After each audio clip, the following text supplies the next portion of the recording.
Today, I have the pleasure to talk to Kavita Puri. She is an award-winning BBC journalist, oral historian, executive producer, and broadcaster. She presents documentaries on Radio 4 and the World Service. She devised, wrote, and presented the landmark three-part series Partition Voices for Radio 4, which won the Royal Historical Society's Radio and Podcast Award and its overall Public History Prize. She's the creator and presenter of the critically acclaimed Radio 4 series £3 in My Pocket, which charts the social history of British South Asians from the post-war years and now is in its fifth series. So with that all out of the way, I have to just say a massive thank you for making the time to talk today and welcome to the podcast.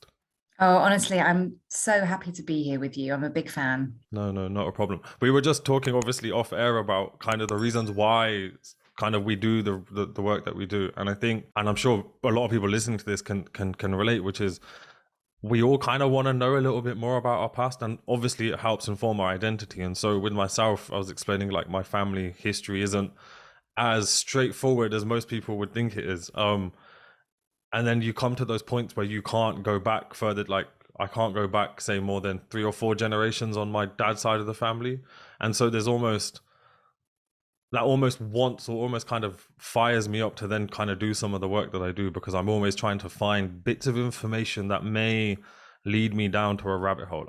Well, I know exactly what you mean, because I think that we weren't taught. I write about partition, and we weren't taught that in schools. Even just it only occurred to me really very late on in my life that my dad came to this country because Britain had been in India, and India was part of the British Empire, and that connection had never really been made, but completely makes sense. And I don't think people really understand why Britain looks the way it does. But you're absolutely right about that idea of people only knowing their history 1 or 2 generations back. And I think that's really hard to explain to people who don't have that, who can go into the archives and show records. But if you're born of a family who's only been here maybe 1 generation or 2, if you were told, information about your kind of family in India or Pakistan, and by the way, that's not always the case, that's kind of all you often have, and it's very odd to know that your roots, your history, you only know that 1 or 2 generations. It's quite disorientating, actually. And I think that we'll go on to speak about it, what I've noticed with certainly people from the 3rd generation who are quite a bit younger and are curious in their history of why their grandparents came to Britain. They want to know that story before their grandparents came to Britain, and they want to know the long story, and they want to know that story. Perhaps they started in India or Pakistan, but maybe they, before that, they began their lives, their family roots are in a completely different country on a different side of the border. No, definitely. I think also one of the kind of things that I can just echo from personal experience is that a lot of that history that we have of maybe just 1 or 2 generations is also completely tied in with some of our elders, and once they kind of pass on, we lose just so much information, and even the narratives they provide us. Like, so for like personally speaking, my dad's mom, so everything happened with Idi Amin in Uganda. My grandfather went missing in Kenya, and then he turns up in Britain, and he's basically rings my grandma and says, I've been kidnapped, I've essentially managed to escape, and I've ended up in England with some relatives. You need to get the kids and you need to move over. Now, the story my grandma told me was they essentially just kind of got on a boat, left, and that was it. They were there. And when I then started to do some research, like just prior to them arriving in Britain had brought in new legislation, which essentially capped the number of people allowed to come in from these ex-colonies at this point. And so it didn't make sense. I thought, hold on, if there's all of these waiting lists, how is my grandma able to kind of almost like skip the queue, and with these kids just like I've never heard any narrative of there ever being an issue with kind of immigration or anything. So then when I spoke to him, I go, all right, who booked what and how did you get, like, actually, like, as in what actually happened? What were the practicalities of you moving over? Like, who booked the ticket? Who paid for it? Where did the money come from? And then anyway, after digging under the surface, it turns out that my grandma's brother-in-law, who owned the travel agents at that point in England, bought her the ticket for the kids, but it was one way, got them on to whatever mode of transport it was, got them into the country, and then dealt with everything afterwards, so that they were technically illegal immigrants. And that completely changes the narrative. And not because my grandma wasn't aware, but she's not bothered about those historical accuracies. And also it's a very traumatic experience. Like they left Yeah. a brilliant life behind, and then came to the northeast of England and just abject racism and just some of the stuff that I've heard from my parents and my grandparents. But it almost goes to show that although some of this information is tied in with our elders, like it's almost on us to like figure some of it out.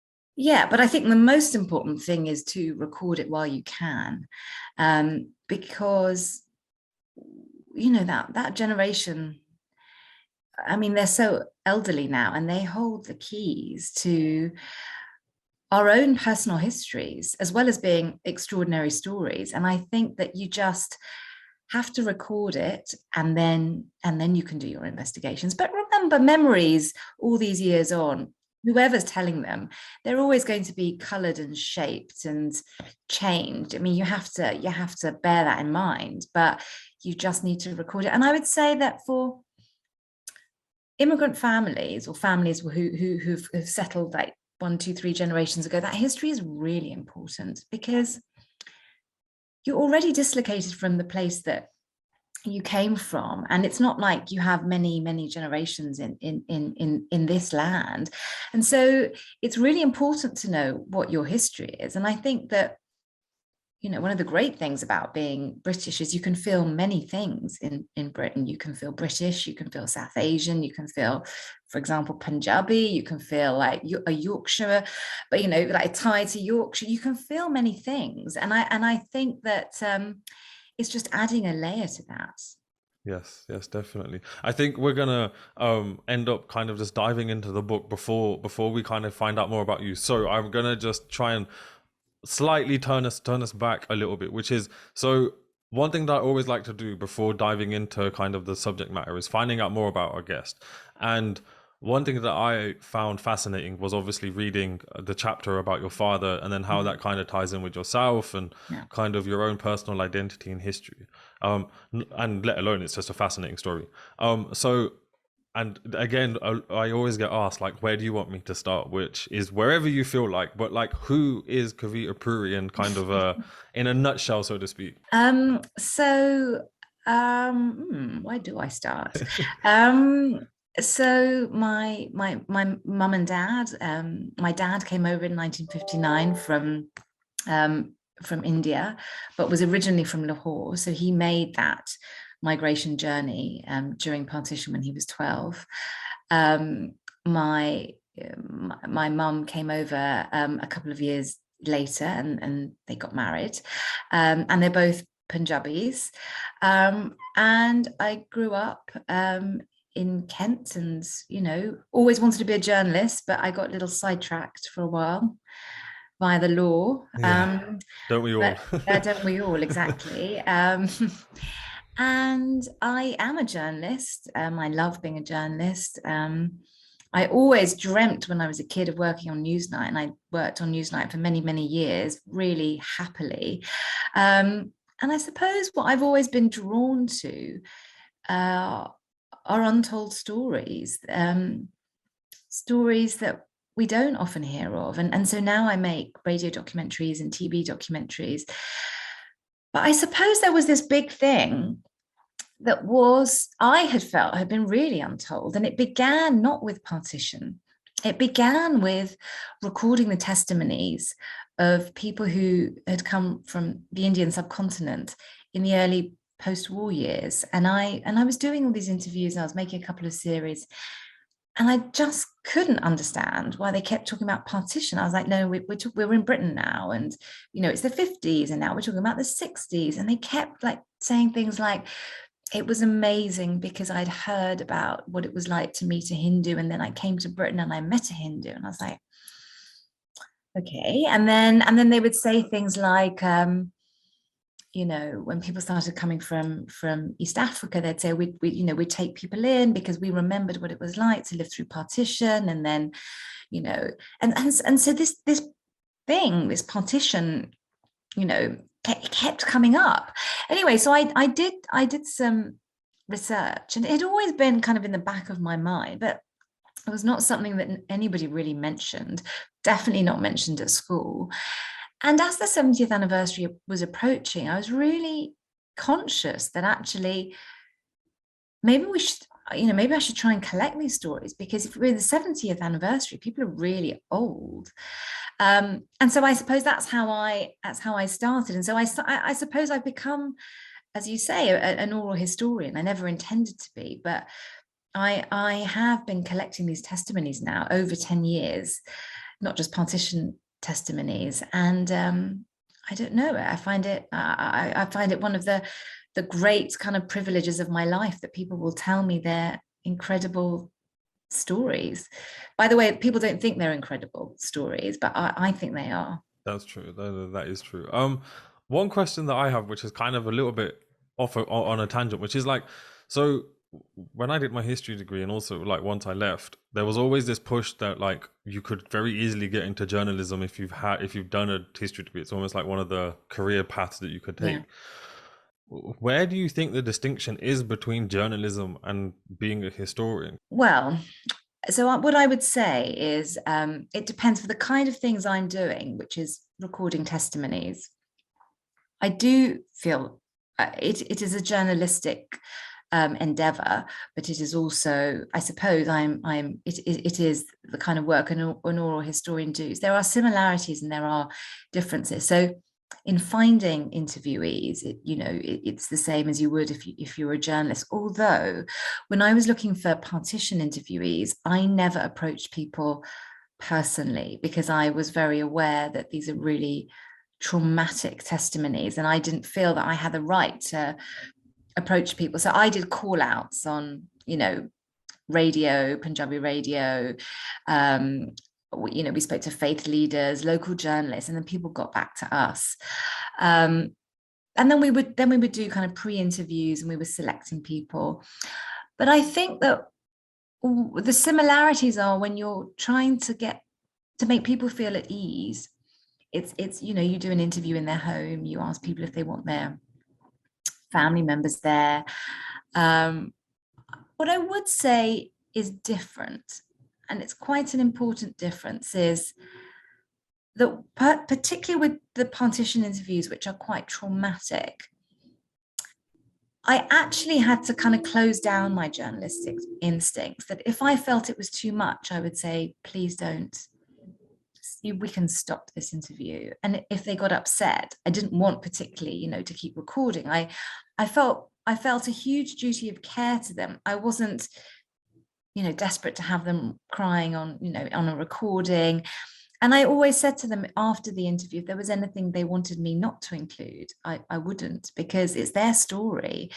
And so it was an opposite pull for me.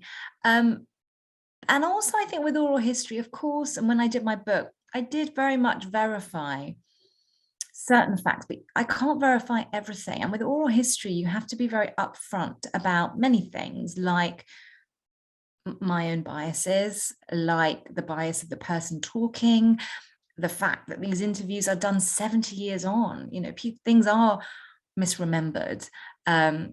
I'm always very careful to point out when people say something, but they didn't see it themselves, then I will be very clear that it's hearsay. It's not eyewitness testimony. But some things you can verify, but not everything you can, but you have to be very honest about that. And so it is quite interesting. There are similarities, but there are differences too. No, definitely. It's a good question. No, it was just because like you're obviously talking about your own kind of journey, and I just thought, I wonder like where do you kind of, or do the distinguishing kind of features lie? But no, thank you. Just kind of going back then to like yourself, and Like, at what point are you aware of your history? Like, was that something that you realized later on in life, or was that something that kind of informed your identity at an early age? If you're talking about partition, then I would say my mum didn't live through partition. I mean, she did. She'd been born 2 years earlier, but she was in Dehradun, and things were largely unaffected there. It wasn't a kind of big story like my dad, who made the journey. I was completely unaware. And I think I would have been unaware if I hadn't asked. I think I would never have known. And when I look back, there were all these clues, but I hadn't joined them up. Like, my dad was born in Lahore, but Lahore is in Pakistan, but his family are in India. And, people would talk about Lahore with fondness, but it never occurred to me, but we've never been back there. And then you'd overhear things, like you'd hear the adults talking. I remember once my aunt said, "Oh, my dad went back to our home in Lahore, and this is a cousin of my dad. This is the wife, not my dad's family, and we were greeted, and so warmly." And I remember thinking, this is really odd, but it was never broached, and I kind of had to put the pieces together. But when I interviewed my dad when he was 70, and I would talk about his life, and he would tell me everything. He'd talk about growing up in Lahore. He'd then talk about India. Then he'd talk about coming to Britain. But then there was that thing in between. It's like, but what about when you left and you came? And he just, why do you want to talk about that? That was it. And so I thought, okay, this is odd. But what I would say is that even when people don't talk about something, you can feel that it's there, but you just don't know what it is. But you also know that you're not, if that person hasn't offered it, they don't want to talk about it. And I did ask him, and he shut it down. And then I remember a very good friend of his died, and my dad was too ill to give the oration, so I wrote something and I gave it to him, and I said, "What are you happy?" And I knew that they had been together after that. Both their families had migrated, and they lived next door to each other. And this is once they'd kind of ended up in Delhi. And I mentioned this. It was just one sentence, and he said, "Take it out. Nobody wants to hear this at a funeral." And I thought, God, this is so odd. And so what actually happened was I told my dad that I was going to be doing this, and he started talking a little bit, but it was only once all my programs had gone out and he'd watched all the 70th anniversary and we'd sat together that he then started talking about it. And actually, that then I learned a lot more. I don't, by the way, think he told me everything, but it took a long time. And actually, by that point, I thought, if he doesn't want to talk, I'd learned enough to know that I respected that silence. If he didn't want to, then he didn't have to. But he was quite willing to by that point.